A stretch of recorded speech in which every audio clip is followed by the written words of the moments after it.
ये कहानी है 80 के दशक की, जब 23 से 24 साल का एक लड़का तेहरान की गलियों में कदम रखता है। वो ईरान के पवित्र शहरों से एक मशहद का रहने वाला था, इसलिए ईरान की सत्ता, वहां की सुरक्षा व्यवस्था और वहां की सेना से बखूबी परिचित था। ईरान इराक की लड़ाई में वहां के आर्म ब्रिगेड का हिस्सा बनता है।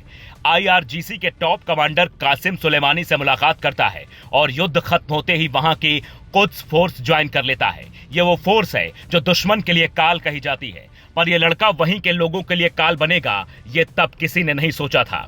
ये अफगानिस्तान, तुर्कमेनिस्तान और पाकिस्तान तक अपना नेटवर्क मजबूत करता है, जिससे ईरानी सेना को खूब मदद मिलती है। साल 1997 आते आते इसे कुद्स फोर्स का डिप्टी चीफ बना दिया जाता है और इसका नाम इस्माइल कानी वहां की गलियों में गूंजने लगता है।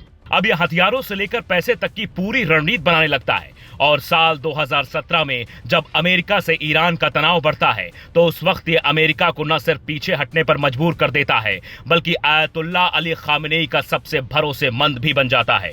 यही वजह थी कि साल 2020 में जब अमेरिकी हमले में सुलेमानी की मौत होती है, तो इसे कुद्स फोर्स का कमांडर बना दिया जाता है। इसे ईरान के कई बड़े अवार्ड से नवाजा जाता है। कहा जाता है खामेनेई की सुरक्षा जो वली ए अमर फोर्स संभालती थी, वो भी इस्माइल कानी के किसी प्लान को मना नहीं कर पाती थी। लेकिन इसके खिलाफ शक की सुई तब गहरा जाती है जब हिजबुल्लाह के मुखिया को इजराइल एक सीक्रेट ऑपरेशन में मार गिराता है और इस्माइल कानी उसमें बाल बाल बच जाते हैं। यहां तक कि बीते 2 सालों में कई वरिष्ठ अधिकारी मारे गए, लेकिन इस्माइल कानी को वहां भी कोई नुकसान नहीं होता।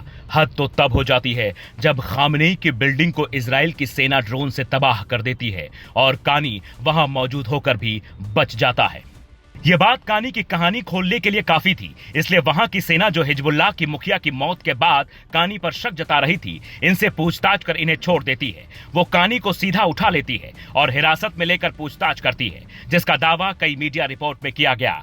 ईरान ने आधिकारिक तौर पर इसकी पुष्टि नहीं की, लेकिन जानकार कहते हैं जब किसी देश में इतने टॉप लेवल पर कोई जासूस बैठा हो, तो फिर ऐसी जानकारियां जल्दी सार्वजनिक नहीं की जाती। पर एक बात तो सबसे ज्यादा शक करने वाली है, वो ये है कि इजराइल के खुफिया एजेंसी मोसाद ने कुछ वक्त पहले यह सफाई दी थी कि इस्माइल कानी हमारा एजेंट नहीं है। ये कानी के जासूस होने की चर्चाओं का नतीजा था कि मोसाद को इस तरीके का बयान देना पड़ा। फिलहाल ईरान में इस बात को लेकर चर्चा है कि इस्माइल कानी के अलावा क्या और कोई टॉप ऑफिसर भेदिया बनकर बैठा है जो ट्रंप और नेतन्याहू की मदद कर रहा है। जानकार कहते हैं इजराइल कभी भी अपने जासूसों की पहचान उजागर नहीं होने देता।